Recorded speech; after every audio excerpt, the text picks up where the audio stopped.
What is up, everyone? Today we have another UFC card to break down from a Draftkings DFS perspective. This week's card being headlined by Yuri Prochazka versus Alex Pereira for the light heavyweight belt. And if you'll notice, we have a first-time guest for my channel. I'm sure many of you already know who he is, but for those who don't, he is a poker legend, a hedge fund manager, a DFS pro with multiple six-figure wins, and one of the sharpest minds in the advantage gambling space right now. It's Eric Sheets-Haber. Sheets, thank you so much for being here today. Just go ahead and tell me what your overall thoughts are on the slate and anything else you want to talk about. The floor is yours. Yeah, I appreciate the intro and, shout out to you. I've seen you, since you first started, I think, and you're doing a great job with your content. You do a really, really good breakdown of these fights, and I'm more than happy to help out in any way. This is the slate of the $9,800 fighter, right? I don't think we've ever seen that one before. And also, I think they've been doing this on purpose. Like, they used to have a very linear kind of like breakdown of the salaries. You wouldn't have a $9,800 one, then 93. It'd be a little bit more, a little smoother. I guess they're trying some kind of dynamic pricing. I'm not sure, but it's just kind of awkward just to see someone up at 9,800. And again, we're going to be focusing, I guess, on just not so much lineup construction, but like who the best plays are and stuff, right? Right. Yeah, totally. For people who are new, we're not going to be trying to predict who wins these fights. We're not even going to be trying to tell you who we think is good betting value on the betting lines. But what we are going to try to accomplish is what these fighters look like, more or less, if they do in fact win, and more specifically, what their fantasy output looks like. And to be using that, I think the betting market's a good place to start, and then this prop market as well. Well, what do you need? To be able to play a $9,800 fighter. We have these benchmarks where we like to see guys with like really, really strong inside the distance lines and things like that, but couldn't even imagine what I would need to play a $9,800 fighter. He'd have to be, I would say, at least 2-1 in round one, as a 2-1 round one favorite, maybe, or maybe even money round one accompanied by a whole bunch of takedowns and control time. It's just very difficult to get to a $9,800 fighter unless, again, the way the slate works out, there's like a whole bunch of good 6,800 or 6,900s that you could play too. But I don't know how I get to someone at 9,800. What about you? Yeah, I agree for the most part, especially with Talbott being mostly a pure striker. We haven't really seen him wrestle in the UFC. And yeah, I agree. I would like to see a 2-1 round one line, and we're just not getting that. We're getting slightly favored, about -120. Maybe pick him if you remove the vig. And yeah, I don't think that's going to cut it. And I don't really think you can classify him as a good play. Sure, he probably will score 100 plus 105 very consistently. But when we get to like the overall throwdown MME, it's just tough to see a guy like this become optimal, even with that 105. How many fights are on this card? It's a full card though. It's like 13, right? 13 fights. Yep. So even if he gets 105 points, that's probably not going to work. Like I said, unless you get that card with a bunch of 7Ks just kind of getting there. But like you said, pure striker is even harder to get there than some with takedown upside. So, just hold your nose, fade him for the most part, and hope it doesn't go in the first 60 seconds, I guess. Yeah, I agree with you there. I think this fight's largely a fringy fight. And then the Ghemmouri side, I guess, to talk about it, I don't think Talbott is going to be all that highly owned unless he's very easy to get to, which I have a hard time seeing. So I think Giannis is just an MME play only, 150 max, and that's about it. He just doesn't win often enough. You know what I mean? Yeah. Like he wins at what? If you believe these odds, 5% of the time or whatever. So. Yep, exactly. Yeah. So we both pretty much agree here. It's a pretty tough fight on both sides. Moving on, we have Ray Tsuruya, is I believe how you say it, versus Hernandez. And I guess I'll start us off here. We have a 9.3K fighter, a healthy 5-1 money line. So I would say the DraftKings pricing is pretty efficient here. But the thing about Tsuruya is he does have a takedown game plan. And if we go ahead and take a look at the prop market here, I believe he's getting 2.5 takedowns, if I remember correctly. 2.5 takedowns. So for a guy like this, I honestly only really need like a -110-ish IATD line, and we'll take a look here. He's -200 or so without vig, and for me that's a pretty strong play here on the Tsuruya side. And then as far as Hernandez goes, non-existent ITD line. I guess the only reason you can really play him is for ownership purposes. But what are your thoughts on this one, Sheets? You go back to that prop market again for Rui. It's funny. I was kind of taken by the very low significant strikes number here. I guess what they're really expecting is just some takedown or two, first round submission or something like that. So I guess that's why the significant strike number is that low. And I will say this is that if his median comes, if he gets 2.5, like 2 or 3 takedowns and 30 significant strikes, it's got to be the first round, right? If that happens.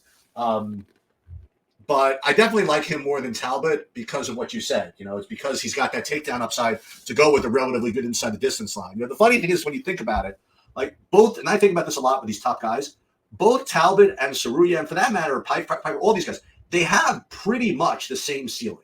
You know what I mean? Like if things go their way, they all can get 130. Okay, it's just a question of who has more, who gets it more often. And I don't worry too much about the fact that one guy's like minus 500 to win over the 800 to win. You know what I mean? Like we're probably presuming that these guys win if we're playing them in the first place. So I like Tsuruya just better than Talbot in general. I do feel that I'm not going to be the only one, and he's going to end up being really, really popular. So for that reason, as you mentioned, I mean, Hernandez in and of himself doesn't look like a great play, but if Tsuruya, whatever, he ends up 40% on somehow, then you're probably going to have to get to Summer Hernandez just in case in GPPs. But I think Tsuruya is clearly the best of at least the best of the favorites we've talked about so far. Yeah, 100%. I'm with you there. We'll move on to Martin Buday versus Andre Arlovski. Buday 9.1K. Let's take a look at the money line here. Here we go. So minus 250 for Buday, 9.1K. His style is kind of odd because he has like control time upside in a weird way because he likes to hold people against the cage. But that's not really going to get you anywhere at 9.1K. I mean, you really want to see minus 110 ITD line. And I don't know if it'll, so about plus 160 or so, accounting for the VIG. And it's a pretty fringy play here, if I'm honest. And you add in the fact that both of these guys are heavyweights. There's usually not a lot of volume thrown. 66.5 strikes. I mean, that's not really going to get you there in a decision win, even with a couple takedowns. So overall, I think Buday is a pretty weak play here. And then on the other side, you have Arlovski, non-existent ITD line, like plus 1,000. And again, a decision win of point striking. I guess he's obviously cheaper. He's, what is he, 7.1K, so you don't need as many points to get there with him. But overall, this fight just kind of looks like a dud to me. Yeah, so the thing about, first of all, from the Arlovski side, again, like Martin Buday, his metrics, as you mentioned, are pretty poor. I mean, he's less than minus 110 to finish, and he's pretty much a pure striker. As you did mention, he does have control time, but it's not the type of control time you want. You want the control time that's kind of like, factor that's following a takedown and things like that. He can certainly, knock him out, Arlovski. But one other thing about Arlovski, I mean, he's just got this. He's been around for 400 years, and he's got this respect, I think, in the industry, sort of, that even the fighters don't want to just like knock him out too brutally either. So, and in his last fight, for example, against Waldo Cortez Acosta, who's just as good as Martin Buday, honestly, I think it was a very boring, just kind of, Arlovski just getting beat kind of decision for Waldo Cortez. And I see something similar here. Now, again, same thing as always. He's going to be really low owned, I think, as a result, Buday. So when you get into the 150s, sure. But as far as just like who good plays are, I agree with you. I think this fight's probably a dud. And unless you get to your like 30th or 40th lineup, I probably wouldn't play any of this one. Yeah, I think, overall, the metrics don't seem great. I agree with you there. Up next, we have Joe Pyfer, Marc-Andre Barriault. Joe Pyfer, 9K flat. And I believe a healthy 3-1 favorite, about minus 270 now. Joe Pyfer has knockout upside. He has takedown upside. And I think he'll look like a pretty strong play here. Again, I'd like to see about minus 110 ITD, but it wouldn't be the end of the world if he's not quite there. Let's take a look here. It's about plus 140, which is honestly kind of surprising to me. I thought it would be a lot better than that. But nonetheless, I still rate Joe Pyfer as a pretty strong play here in this 9K range. And then Marc-Andre Barriault plus 400 or so. at 7.2K. I guess it's okay at best. And then you get into, like we said, the lineup construction. Maybe Joe Pyfer comes in as high owned, and then you can play Marc-Andre Barriault for leverage. Stuff like that always will apply. But for just the best plays, I think it's probably a Pyfer pass here. Yeah, I'll throw something else in there. Again, this is not what we usually do. We don't usually talk about our opinions and our takes on the fights or whatever it is. But this Barriault can bring a pace. He brings a lot of volume. He has really, really good cardio, and that's going to help both of these guys. You know what I mean? I think this is going to be a pretty high-paced fight, kind of right off the bat. So I think Pyfer, like you mentioned, he has pretty good. He's a pretty good inside the distance line, not perfect, but I think when you combine that with his possible takedown route, I think that kind of makes up for it and puts him in kind of like maybe not the Tsuruya tier, but at least close. And I think that if Barriault wins this, I think there's a lot of volume in his wins. Not to mention the fact that Pyfer, his wins have been like in rounds 1 and rounds 2. And when he got pushed in his last fight, now listen, his last fight was a 5-round fight against, a really, really good 5-round fighter. So it wasn't that surprising what happened, but he really, lost his edge after like a couple of rounds. So if Barriault could put a little bit of cardio on him, this Barriault could win a very well scoring decision if he gets there. So I'm gonna throw a little bit of Barriault into the mix as well, but I definitely think Pyfer is certainly one of the better plays. Yeah, I think that's a good point. Like when I think about Barriault's win condition for this fight, it is the pace and the volume and probably winning 2 and 3 in a close decision. And yeah, that can definitely add up. 100, 120 strikes, 130 strikes in a decision win. That's going to score well at his price of 7.2K. So I do agree with you there, actually, that Barriault may be overlooked here this week as far as his win condition, even though he's not finishing all that often. Then we have Ricky Simón versus Oliveira. I think this is a very key fight here. You got Ricky Simón, who gets a whole bunch of takedowns, and Oliveira, we saw his last fight, he can get taken down. And when you have that style clash in DFS, it's usually a play you want to be on. And then I don't want to count out Oliveira either, because he's a finisher. I mean, a plus, let's see, 225 ITD line at 7.3K. I think that's very strong. So for me, I like this fight a lot on both sides. No real preference for me, and I think it's a great GPP fight to target. Yeah, I think this is the first fight of the night, and you're going to want all of this. I mean, I say that facetiously, maybe not 100% of it, but I wouldn't fault you if you did. I mean, you hit the nail right on the head. I mean, both fighters look extremely good individually. You have Simón with just unlimited takedown upside, and he's got finishing upside as well.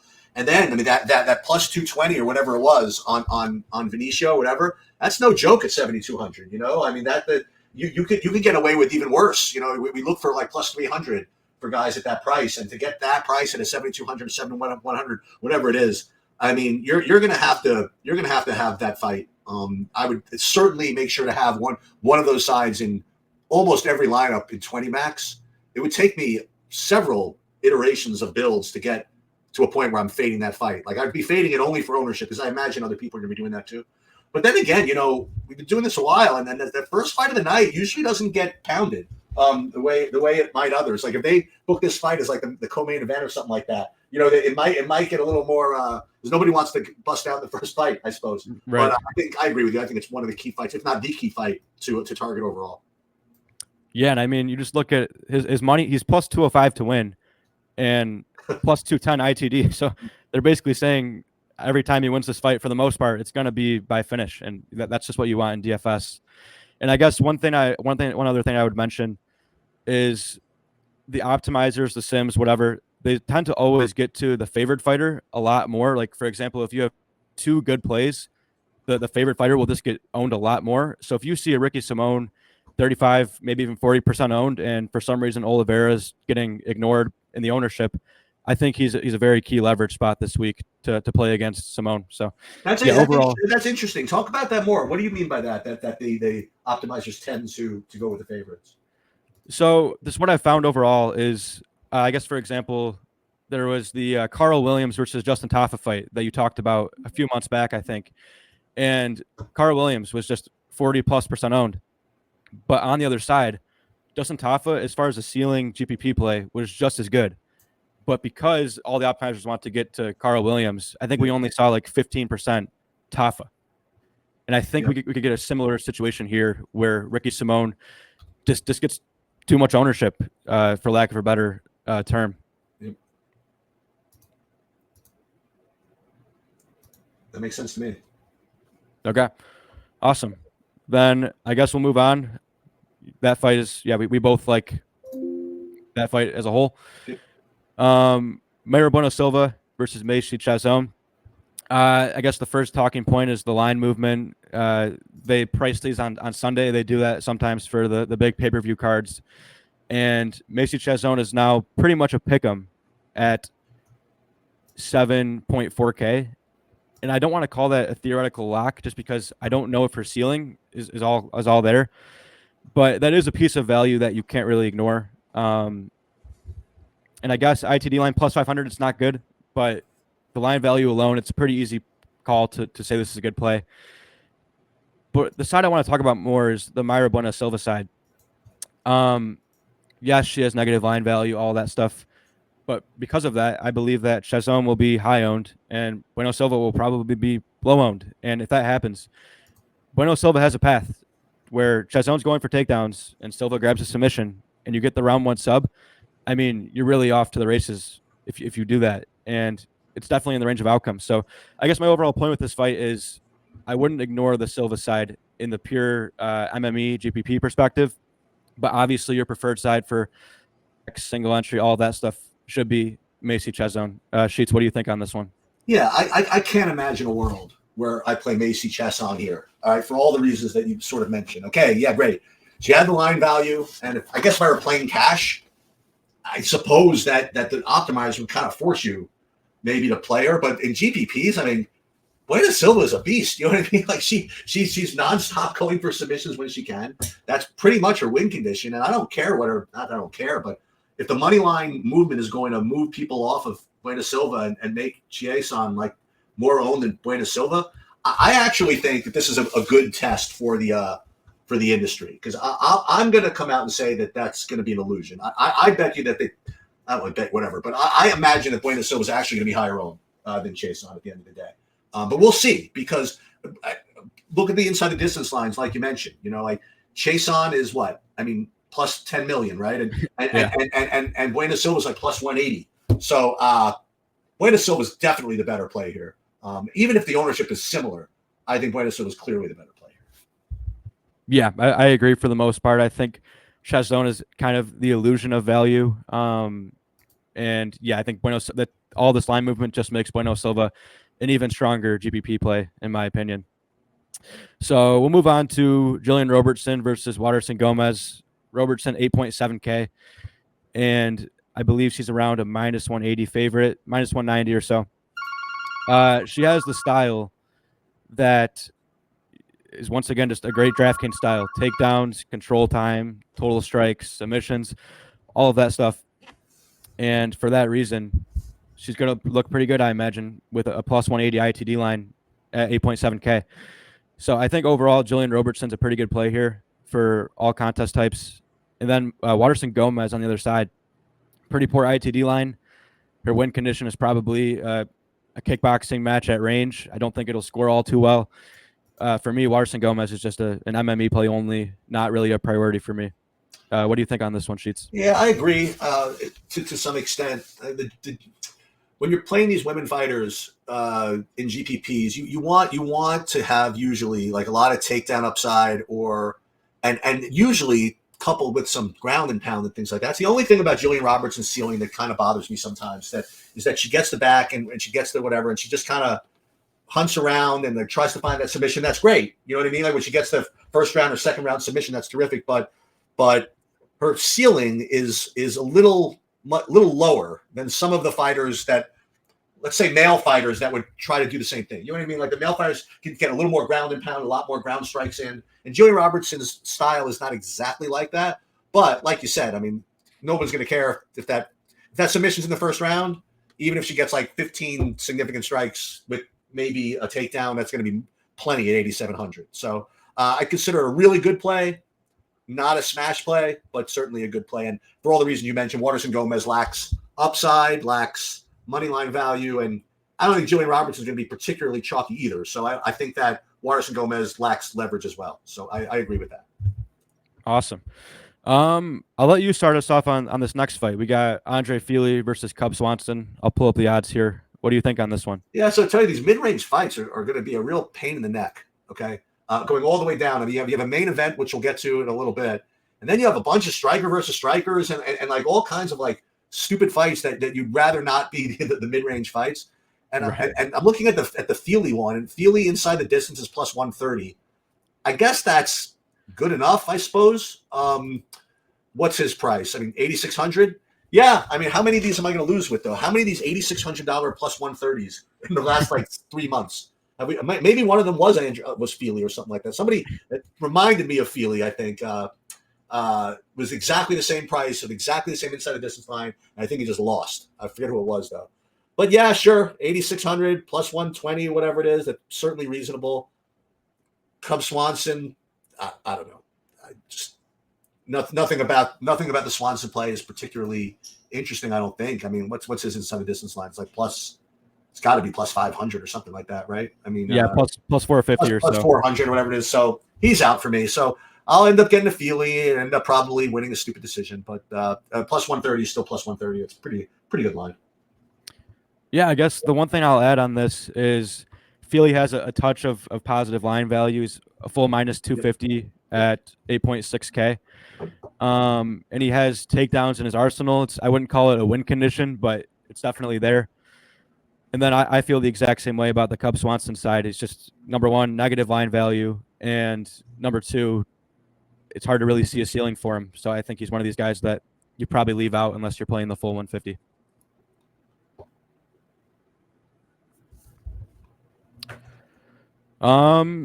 Moving on, we have the main event, Alex Pereira versus Yuri Prochazka. Interesting matchup here. A rematch, obviously, short notice, all the things. But I'll let you start us off here. I try so hard every week to try to fade the main event just because it's going to be so popular. Just don't see how the winner here scores less than 100. It's just so.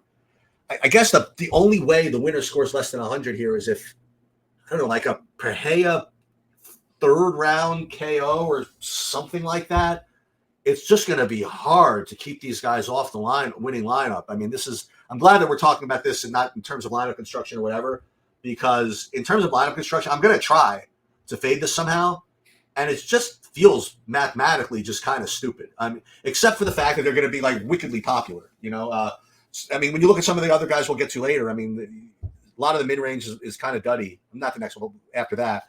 But I don't know. I think as far as which side is better, well, if both sides have kind of a 100-point upside or more, I guess the underdog is better. So I guess Prochazka is better. So I'll throw this kind of one little tidbit that I kind of like to lean on a little bit. If you're going to play GPPs and you're worried about playing what's going to be kind of low-owned underdogs or whatever, you could take high-owned underdogs. You could take Prochazka, who's going to be at least 30% owned, okay, at 7,700. And then what you do is you leave 800 on the table.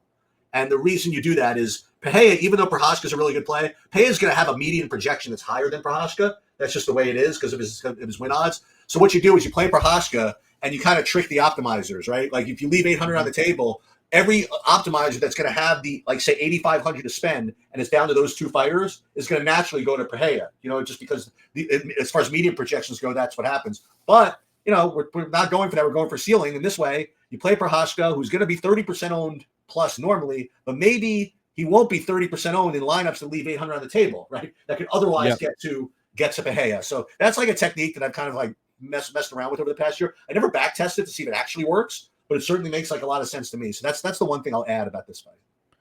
Yeah, I can vouch for that technique, learning that directly from you. I've tested it only a handful of times, maybe 3 times. It definitely saves you a lot of dupes. So it's a very, very sharp technique. And yeah, this fight is perfect for that. You have a relatively 50-50 fight, and the winner should score a huge ceiling. And that's what you want. So as far as the good plays, it's easy to say that both sides of this are very good. And Yeah, I guess all else equal, you probably want the guy who's 7.7K when the money line is only in slight favor of Pereira. And yeah, I think the betting line being pretty much the exact same spot as it was before the last fight just speaks to the high volatility nature of this fight.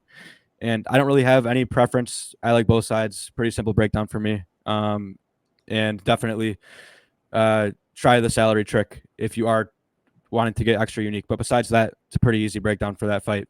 I mean, I guess you could also add that. I mean, Prochazka probably has more takedown upside. I mean, so maybe he's a little better as far as Prochazka is going to be the best. Who's going to be more popular? I guess Prochazka is probably going to be more popular at the end of the day. No, I don't know. Yeah, I would think so. Just because, the main event underdog usually does get a lot more ownership. And yeah, that's a good point as well about the wrestling upside. It'd be one thing if we didn't see it last time, but he I believe he went for and got a few takedowns the last time out. Yeah, so I certainly like that aspect as well. But moving on, we have Diego Lopes versus Brian Ortega. 3 rounds in the featherweight division. Sheets, what are your thoughts on this one? This is gonna be a war. I love this fight. I mean, I've seen Lopes and every fight since he started. I mean, the guy's a beast. Okay, and he's come up the ranks fighting guys that are not the same types of guys that Brian Ortega's fought, right? But nonetheless, the guy just keeps freaking bringing it. He strikes. He has submissions and things like that. He's not necessarily the greatest at takedowns necessarily, but he's a submission guru. I mean, the guy's awesome. And then you have Brian Ortega, who's just kind of been around the block, and he is just an incredible grappler. Again, his takedowns aren't 100% the greatest either, but this fight I think it just kind of has to blow up, doesn't it? I mean, with all the different grappling exchanges that could be going on, and Lopes even with his big shots coming, you could get reversals, you could get all kinds of nonsense going on in this fight where I have to think that this makes it into the optimal somehow. So I have no opinion really on who's going to win.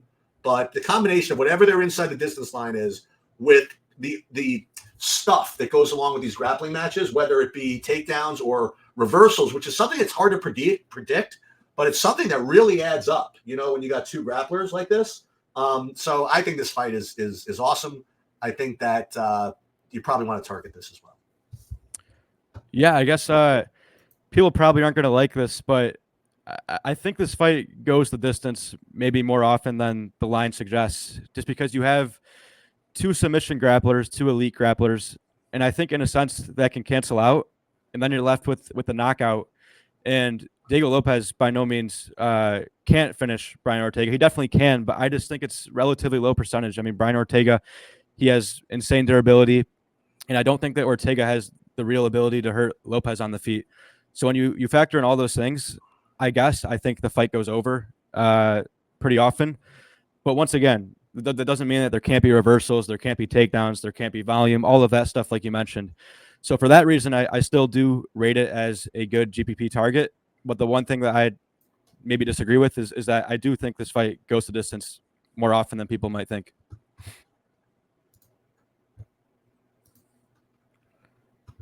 Okay. And then we have Roman Dolidze versus Anthony Smith. Short notice matchup. What do you think on this one? Yeah, so Dolidze is only a -140. I would expect him to be a little bit bigger favorite. Whatever, what do I know? Fight goes the distance. I was also expecting this to have a better inside the distance line overall. Nonetheless, you have Dolidze, looks like the stronger inside the distance line of +170, and at only 8,400, it's very similar, at least looking, to the Fili line, right? I mean, it's a very similar price, very similar inside the distance line. I guess you could argue that, I mean, Dolidze doesn't, he had 5 takedowns like 3 years ago. And after that, he's had no takedowns. Okay. Which is kind of strange. You would think that he would have had takedowns. I don't know why I have this thought that he's a wrestler for some reason, because I guess back in 2005, in 2000, he had 3, he had 1, he had 5, and then literally nothing since then. So I don't know what he's going to do. I guess at the end of the day, maybe this is just a striking battle that just goes the distance too. And we'll get to some others in a second, but that's kind of what I'm inclined to believe, is that this probably goes the distance, maybe more than people think again. But if I had to pick one, I guess it would be Dolidze. Yeah, for me, this is a tough fight to get a read on. I think As far as the ITD lines go, both guys look reasonable. Roman Dolidze plus 200, Anthony Smith plus 275. But I don't really know how this fight plays out. Does Anthony Smith push the takedowns? Does, like you said, Roman Dolidze, you don't really know what you're going to get. He's kind of a jiu-jitsu guy more than a wrestler, so he does hesitate to shoot real wrestling takedowns. Just a weird fight overall. I don't really have a good read on it, and for that reason, I guess I'll call it an okay play on both sides. But it's certainly something that I could see go either way, and I wouldn't really be surprised at any outcome in this matchup. Then we have the next fight, Charles Jourdain versus Joaquim Silva, or Gene Silva, excuse me.